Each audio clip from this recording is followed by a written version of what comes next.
예, 안녕하십니까.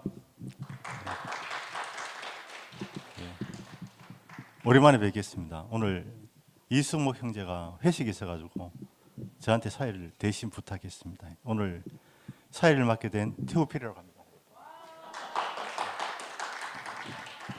예.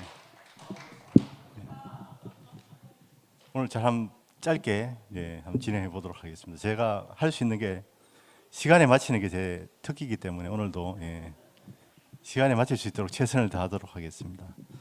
2026년 1월 15일 하나님 나라 목요 집회를 시작하겠습니다. 오늘은 뭐 특별히 소개할 필요도 없는 남동률 형님께서 말씀해 주시겠고, 얼마 전에 소천하신 아버님의 추모 예배로 진행하겠습니다. 바로 시작하도록 하겠습니다. 박수 부탁드리겠습니다.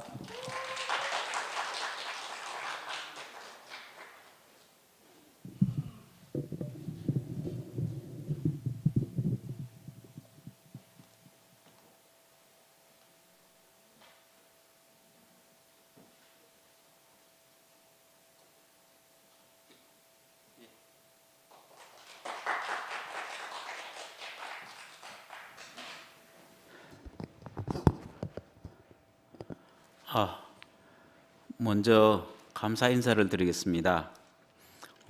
저희 아버지 전 인생을 추수하는 예배를 허락해 주신 하나님과 교회에 진심으로 감사를 드립니다.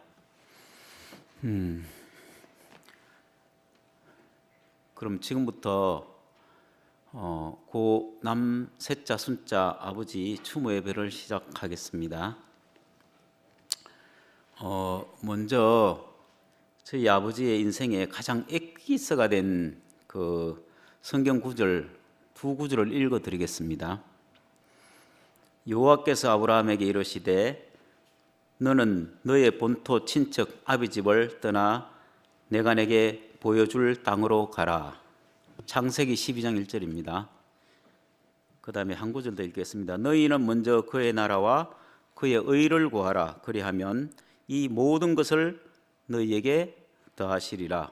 마태복음 6장 33절입니다. 이 먼저 저희 아버지의 일생을, 물론 이제 교회 오래 사셨기 때문에 오래 계신 분들은 이제 잘 아실지 몰라도 또 모르신 분도 계시니까, 또 저만 알고 있는 것도 있으니까 제가 간략하게 정리를 해서 말씀을 드리겠습니다.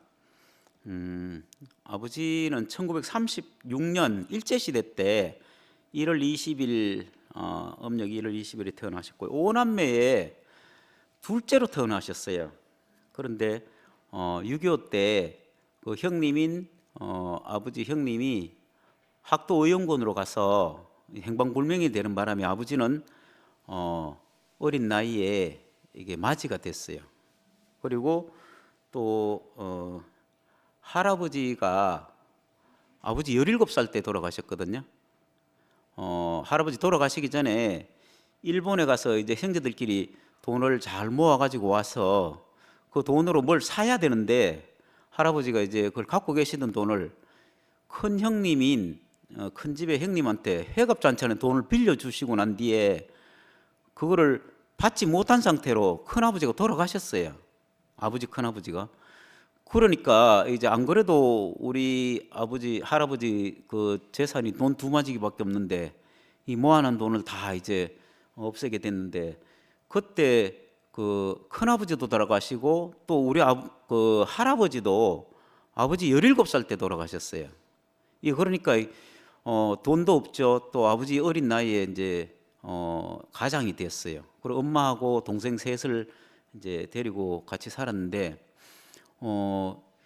17살 때니까 얼마나 힘들었겠어요. 지금 이제 고등학교 2학년 나이인가 이런데, 네. 근데 그리고 이제 근근히 살고 있었는데 21살 때 이제 큰 집에 너무 형편이 어려우니까 큰 집에 가서 빌려줬던 돈을 좀 큰엄마한테 좀 달라고 요구를 했는데 그거를 못 받으시는가 봐요. 그래서 아버지는 너무 이제 힘이 들고 하셨겠죠. 그게 감당이 안 돼가지고 막 덜로 산으로 막 뛰다니고 막 이렇게 해서 지금 말하면 이제 정신이 좀 온전하지 못했겠죠. 이거를 이제 치료하기 위해서 할머니가 이제 백방으로 알아보시다가 우리 집안 자체가 전부 다 유교 집안인데 이제 교회 가면 그게 낫겠다 이렇게 이제 어디 가서 말씀을 들으셨어요. 그래서 저희 아버지가 이제 교회와 연결되는 계기가 됐습니다. 사실 그런 일이 없었으면 저희는 이제 이 자리에 없을 수도 있죠. 저희 집안이 다 유교 집안이니까. 근데 이제 저희 집안에 유일하게 아버지가 또 할머니가 교회에 나오시는 계기가 됐고, 이러다 보니까 이제 아버지가 뭐 말씀이 좋아서다든지 아니면 교회를 다니겠다는 의지로 교회를 다니신 건 아닌데도 불구하고 아버지는 이제 자기 인생에 하나님이 인생을 구원해 주셨다 이렇게 생각해서, 그래서 이제 하여튼 너무나 열심히 믿었어요. 그래서 그냥 믿은 정도가 보통 믿는 게 아니고, 뭐 여러분들이 이제 많이 아시는 것처럼 거의 그 황충이 그 농사를 제가 말라기 3장 11절에 만군의 여호와가 이르노라 내가 너희를 위하여 황충을 금하여 너희 토지 소산을 멸하지 않게 하며 너희 밭에 포도나무 가실로 기한 전에 떨어지지 않게 하리니, 이런 이제 구절이 있어요. 이렇게 해서 너무 믿음이 좋은 관계로 성경 구절을 그대로 문자 그대로 믿으셔서 1년 농사짓는데 농약을 한 번도 안 쳐가지고 그래가지고 농사를 다 망친 적도 있어요. 그리고 이제 교회 그 건물을 새로 건축을 하는데 저희 집이 그때 논이 5마지기 있었는가 이래 있었는데 그거를 다 헌금을 하셨어요. 전 재산을. 그리고 그 목사님이 너무 기가 막혀가지고 그거는 아무리 믿음이 좋아도 이건 좀 너무 과하다 이래가지고 1년 농사 짓는 것만 이제 목사님 허락해가지고 다행히 재산을 건질 수가 있었어요. 큰일 날 뻔했습니다. 그 아버지 믿음이 이제 이렇게 좋다 보니까 저희가 자녀가 많은 것도 사실은 그에 기인했어요. 이게 생명을 낳은 그 생명을 없애면 안 된다 이래가지고 생긴 생명을 다 놓다 보니까 이제 저희가 7남매가 됐죠. 그리고 저희 그 아버지가 26살 때 우리 엄마가 21살 때 결혼을 했는데요. 이제 앞서서 그때부터 아버지가 21살 때부터 교회를 다니셨으니까 교회 다니는 상태로 결혼했는데, 근데 이게 먹고 살 길이 막연하다 보니까 옛날에 그 강원도 영월에 시멘트 공장에 일을 이제 하러 가셨는데요. 일이 노동 강도가 어느 정도인가 하면 그 기차 화물차 있잖아요. 까만 화물차. 거기에 좌로 4명인가 그리고 우로 4명, 8명이 계속 삽으로 시멘트를 퍼가지고 그 기차 그 화물이 가득 차잖아요. 그러면 다음 차가 옮길 때까지 쉬는 거예요. 한 5분 정도. 그리고 또 일을 하고 그리고 하루 종일 그 일을 하셨다고 해요. 그리고 저희 엄마는 이제 그 옛날에 양은다라이 굉장히 무거운 거 있잖아요. 이거를 뭐 5개씩 이렇게 이고 다니면서 산골에 산 몇 개 넘으면 몇 집 있고 이런 데 이제 다니면서 그걸 팔면 돈으로 받으면 다행인데 이 뭐 콩이나 뭐 팥이나 뭐 그 보리나 이런 걸 받으니까 무게가 이제 더한 거죠. 하루 종일 그렇게 해서 이제 집을 오시고 이랬었는데, 그래도 이제 워낙 열심히 사시고 이렇게 사셨으니까 이제 저희 엄마가 41살에 돌아가셨는데 그때 당시에 저희 집이 그래도 가난을 좀 면하게 됐어요. 그리고 조금 여유가 생겼는데 빚도 면하고 여유가 좀 생겼는데 이제 그때 유산하려고 하다가 과다출혈로 엄마가 돌아가시게 됐어요. 저희 집은 이제 늘 저희 아버지 인생에는 계속 불행이 계속 겹치는 거죠. 이제. 그리고 이제 76년도에 노우경 형님이 그 문경에서 베데스다 기도원인가 거기에서 이제 집회를 하신다고 아버지를 초대를 했는데, 그때 문경 교회에 이제 저희 다니던 침녀교회에 아까 얘기했듯이 건축원금을 다 해가지고 교회를 딱 완성을 했어요. 이제 말하자면 그 집회 갔다 오고 난 다음 주인가 그때 이제 입당 예배를 할 정도로 이제 완성을 다 했는데, 근데 그때 우경영 아버지하고 우리 아버지하고 그다음에 서현숙 누님 아버지하고 그다음에 그 돌아가신 누구지 그 네 분이 이제 그 집회에 참석하고 네 분이 교회를 다 일으키신 분들이거든요. 그리고 그 교회 자체가 노우경 그 형님의 할아버지가 세운 교회예요. 그래서 그거를 이제 교회를 다 완성하고 난 뒤에 입당 예배를 하기도 전에 저희 아버지와 이제 그 네 분이 교회를 나오셨어요. 그러니까 이열래 목사님을 만나고 바로 이제 그 오랫동안 다니던 그 교회를 다 나오게 됐어요. 그래서 그 교회 사람들이 15년을 이제 이단에 빠졌다고 교회에 돌아오라고 기도하고 이렇게 했는데, 이제 그때 저는 제가 초등학교 6학년 때인데 제가 그 대구교회 아버지가 나오시고 난 뒤에 많은 변화가 있었어요. 그 전에는 항상 우리 아버지는 굉장히 이제 열심히 다니셨기 때문에, 성경대로 다니셨기 때문에 율법이 굉장히 강하고 또 뭔가 하려고 하는 의지가 굉장히 많기 때문에 저희들은 늘 이제 아버지 무서운 아버지 항상 이랬었는데, 이열리 목사님 만나고 문경교회 목사님 18년 오셨잖아요. 그 중간에 아버지의 변화가 참 놀라운 변화가 생기는 게요. 이 율법으로 다스리지 않고 저희 자녀들에게 사랑으로 그 생명이 저희한테 전달이 됐어요. 그래서 제가 정말 저는 말하자면 모태신앙이잖아요. 그 13년 동안 다니던 교회를 저 역시 이제 지금까지 아버지가 다녔던 그 열심히 다니고 모든 것을 다 평생을 바치는 그것에 나오는 데 대한 저도 너무나 감사하고, 목사님 2주일에 한 번씩 오셨고 형님들이 또 따라오셨을 때 저는 그게 너무 좋았어요. 그리고 이제 어머니가 저희 41살에 제가 고등학교 1학년 때 돌아가셨는데요. 그리고 이제 아버지는 굉장히 큰 시련이 왔잖아요. 이게 그래도 저희 집이 이제 조금 가난해서 벗어나고 그래도 조금 먹고 살만한 이런 입장에 빚도 다 갚고 했는데, 이제 이런 시련이 딱 오니까 아버지도 굉장히 힘드셨을 거예요. 그런데 전혀 내색 안 하시고 저희 이제 그 형제들을 잘 이렇게 돌보셨거든요.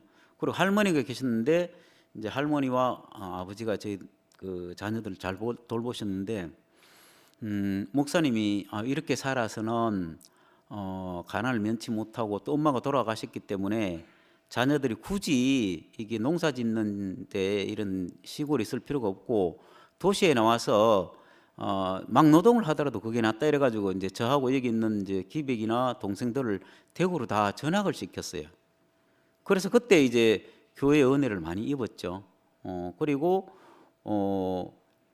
아버지는 이제 시골에서만 사셨고 직장 생활을 안 해봤기 때문에 도시에 나와서 사는 걸 굉장히 겁을 내셔가지고, 아버지는 우리만 다 이제 학교를 대구로 보내놓고 아버지는 정작 못 내려오셨어요. 그리고 엄마 돌아가시고 2년 후에 지금 엄마가 새로 들어오시게 됐어요. 거의 저는 이제 지금 엄마가 새로 들어오셨을 때 그때 제가 고등학교 3학년 때인데 너무나 감사하더라고. 어떻게 7남매 있는 집에 31살에, 저희 엄마가 그때 31살이었었어요. 지금 여러분 31살이면 아주 앳되잖아요. 근데 31살이 저희 7남매 있는 집에 들어오셔가지고 고생도 많이 하시고 참 너무 힘들었어요. 근데 저는 그때 엄마한테 그 편지를 썼었는데요. 제가 이런 편지를 썼거든요. 지금은 다 어리고 잘 모르지만 우리가 교회를 다니고 하나님을 믿기 때문에 이 자녀들이 틀림없이 엄마한테 낳은 자식처럼 할 것이다 이렇게 하고 제가 편지를 써서 엄마가 그 편지를 몇 년 동안 가슴에 품고 다니면서 편지가 막 다 너덜너덜해져 가지고 그걸 다시 테이프로 발라가지고 그걸 읽고 힘들 때마다 그렇게 하셨다고 하시더라고요. 근데 어쨌든 이제 그러면서 저희 집이 이제 새엄마가 돌아오시고 아버지는 또 많은 갈등도 있으셨거든요. 왜 그런가 하면 엄마와 자녀들 사이에 이제 갈등이 없을 수가 없잖아요. 그런데 그런 갈등을 이제 다 아버지가 감당하셨었어요. 그리고 엄마도 다 감당하셨고 또 자녀들도 힘든 시간이 많이 지나갔죠. 이제 이런 사이에 저희 집이 IMF 때 1997년 IMF가 왔잖아요. 그때 3억 5천이 부도가 났었어요. 젖소 농장을 하다가 시골에서 3억 5천 지금도 작은 돈이 아닌데 또 한 번 이제 아버지한테 또 역경이 또 오신 거예요. 그런데 그때 이제 2000년도에 대구에 내려오셔 가지고 불가마도 다니시고 그다음에 이제 일을 농사도 또 하시고 이렇게 저렇게 하시면서 이제 10년 후에 파산 면책도 받았어요. 그래서 이제 지금까지 사셨는데요. 이게 이제 간략한 저희 아버지 일생이에요. 근데 저는 이제 제가 아버지에 대한 항상 의문점이 두 가지가 있었어요. 아무리 그래도 왜 성경을 그대로 믿을까? 그 좀 어떻게 이걸 문자 그대로 믿는 거는 너무 좀 저는 이해가 안 됐어요. 그래서 이제 물론 그렇기 때문에 이제 목사님도 이제 그 막내 그 엄마를 그 원래 저희 엄마가 유산하다가 돌아가셨다 했잖아요. 그래 목사님이 이제 자녀가 6명이나 되니까 이제 7명이죠. 7명이 되니까 이제 자녀를 그만 넣는 게 안 낫겠나 이래 가지고 아버지를 위해서 이제 목사님이 이열리 목사님이 이제 유산하라 했는데 그게 의사가 잘못해서 이제 그런 일이 생겼는데 어쨌든 그래서 이제 왜 이렇게 가난한데 자녀가 많아야 될까? 그리고 또 왜 아버지는 너무나 맹신해 가지고 그렇게밖에 살 수 없었던가? 이게 이제 저한테는 해석이 안 됐었어요. 그런데 이번에 이제 아버지가 돌아가시고 난 뒤에 제가 아버지를 생각하면서 이렇게 보니까 충분히 아버지가 이해가 됐어요.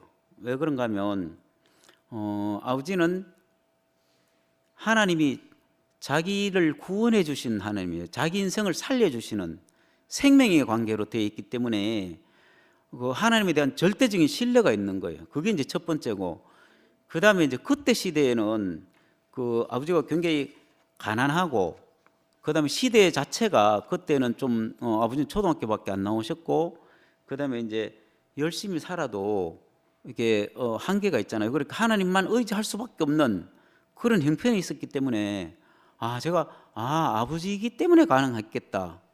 그리고 그 이후에 이제 그 침례교회 다닐 때는 그렇지만 그 이후에는 대구교회 오고 난 뒤부터는 이제 이열리 목사님과 교회의 말씀을 100% 이제 따랐었거든요. 그래서 형제들이 이제 원선행이나 한성행이나 뭐 저기 이제 상근님도 그때 오시고 이제 또 다른 형제 자매들이 문경교회 많이 오셨잖아요. 그 형제들의 말이 곧 하나님 말씀으로 따르고 교회의 말씀이 곧 하나님 말씀으로 따르고 평생을 사셨어요. 그리고 아버지는 매사에 긍정적이셨어요. 근데 그 긍정이 도가 지나쳐서 초긍정적, 너무나 초긍정적이라서 어떤 일에 실패를 해도 다 그냥 이거를 점검하고 해석해보고 이러는 게 아니고 바로 패스예요. 그냥 또 지나가 버리고 또 지나가고 이제 이것도 좋은 경험이다 하고 지나가고, 또 어떤 일을 벌리 가지고 또 뭐 저희 아버지가 돈하고 연결되는 삶을 살지 못하셨는데 어쨌든 간에 이제 아버지 인생에는 늘 이렇게 긍정적으로 해석을 했어요. 근데 왜 제가 이제 의문이 있었는가 하면 그런 그것을 다 아버지가 책임을 다 못 지시니까 저나 여기에 있는 이제 기백이 동생한테 늘 동생들에 대해서 집에 어려운 상황에 대해서 저희한테 다 맡기셨어요. 그러니까 저희는 맏이나 둘째인 제로, 또 저는 대구에 있었고 기백이는 문경에 있었기 때문에 저보다 훨씬 더 기백이가 일을 많이 했어요. 그리고 저는 또 직업상 토요일 일요일 날 일을 해야 되는 입장이기 때문에 그래서 집안 대소사를 이제 기백이가 다 챙기고 이렇게 했거든요. 근데 그것도 저는 이해가 참 안 됐었는데 이제 아버지를 이해하게 된 계기가 아버지의 아버지가 할아버지가 17살 때 돌아가셨잖아요. 그러니까 아버지의 사랑을 받아본 경험이 없는 거예요. 그러니까 자녀들한테 어떻게 해야 될지를 잘 모르셨던 거예요. 그리고 그때는 유교 집안이기 때문에 아버지 자신도 그런 교육을 받았고 또 완고한 집에서 또 자기의 사랑을 한다는 게 이 말씀에 충실해 가지고 말씀대로 율법대로 살았기 때문에 그렇게 하실 수밖에 없었구나. 그래서 저는 아버지를 충분히 이제 이해하게 됐죠. 그리고 초긍정적으로 모든 걸 무조건 부정을 다 덮으시고 긍정적으로 해석하시니까 본인은 힘이 안 되셨, 힘이 드셨겠지만 잘 지나가셨거든요.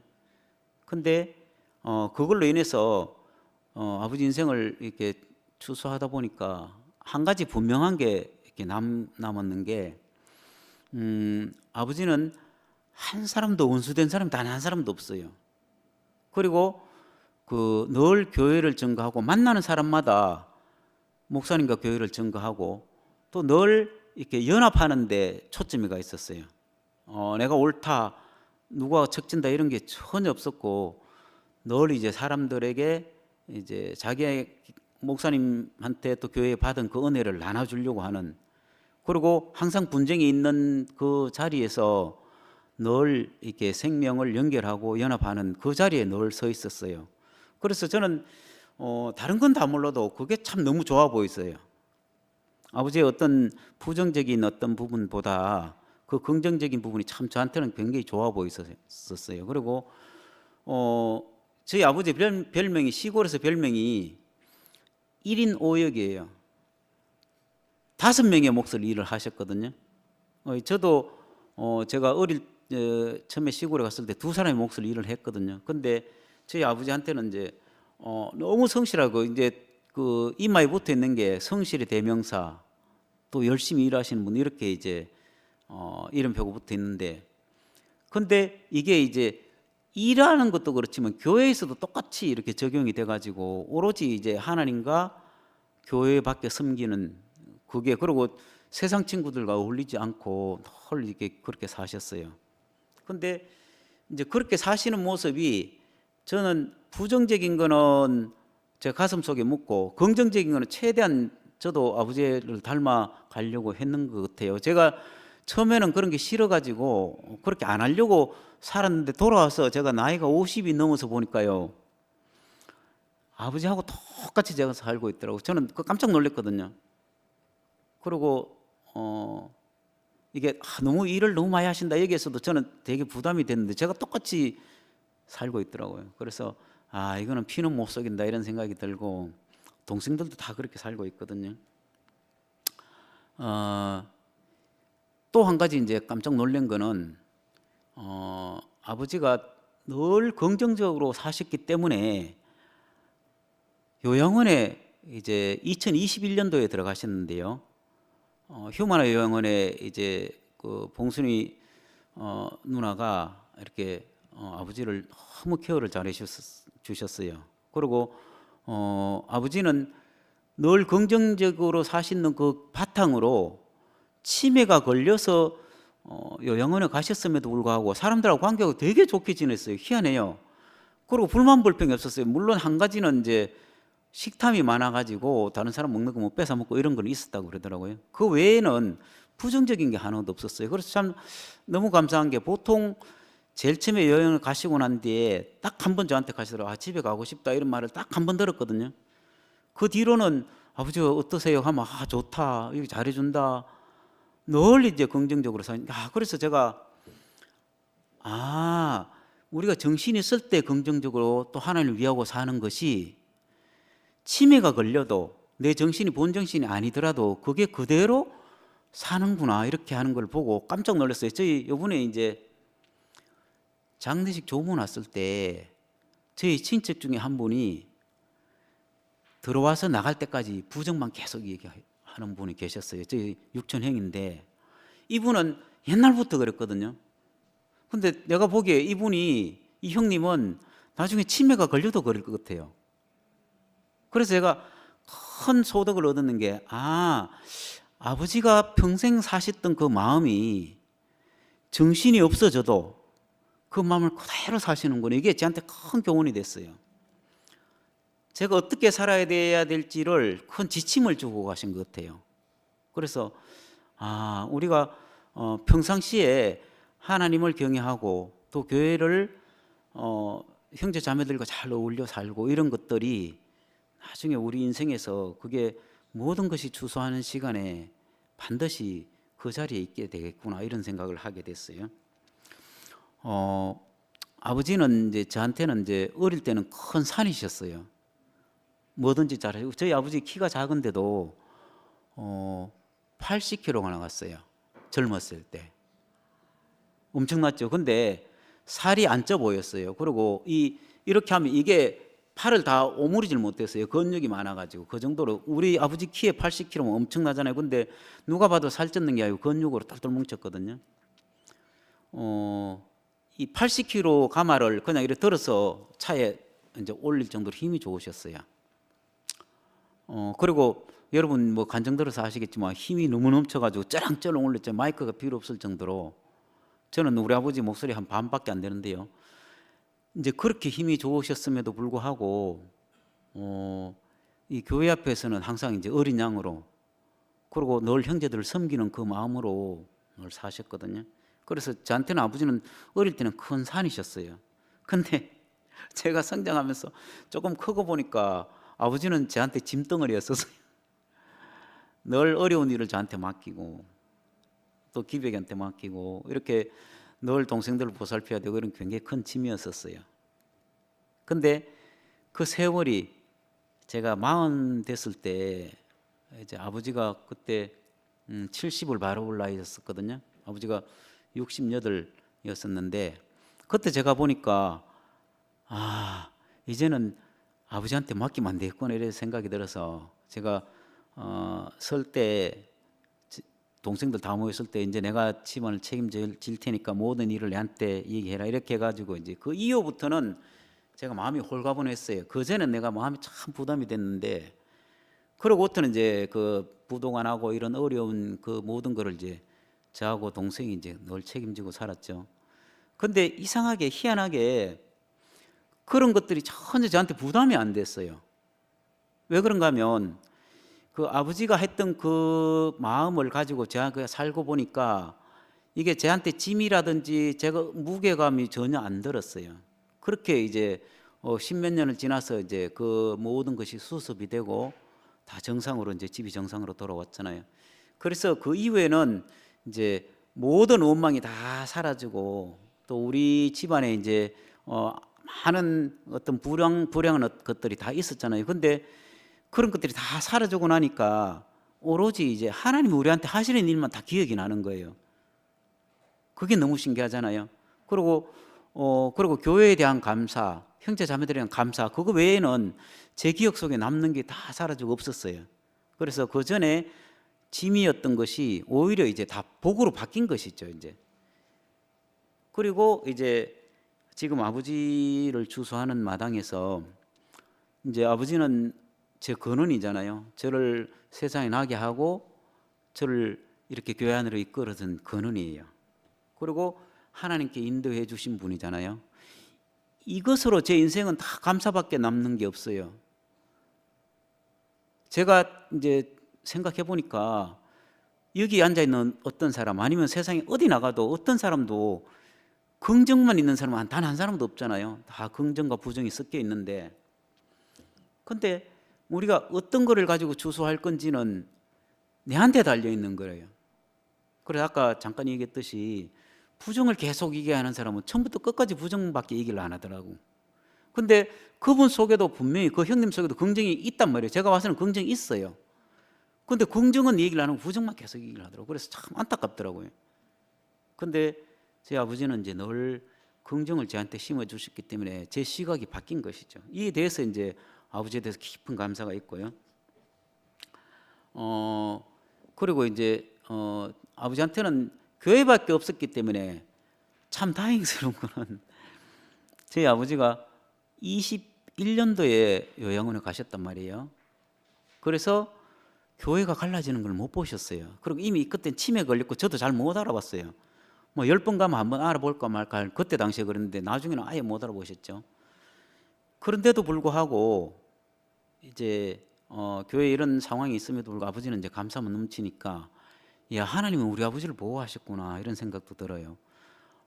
그래서 저는 이제 아버지한테 대한 그 모든 것들이 감사밖에 안 남고 또 제가 이 준비하면서 사실은 장례식 때는 제가 거의 조금밖에 안 울었는데 어제 준비하면서 많이 울었어요. 아버지를 생각하면서 많이 울었는데 오늘 이상하게 이제 눈물이 전혀 안 나고 저는 오늘도 울 줄 알았는데 그런 눈물이 안 나고 오히려 아버지를 감사로 추수하는 그런 시간을 교회에서 허락해 주셔서 너무나 감사드립니다. 예.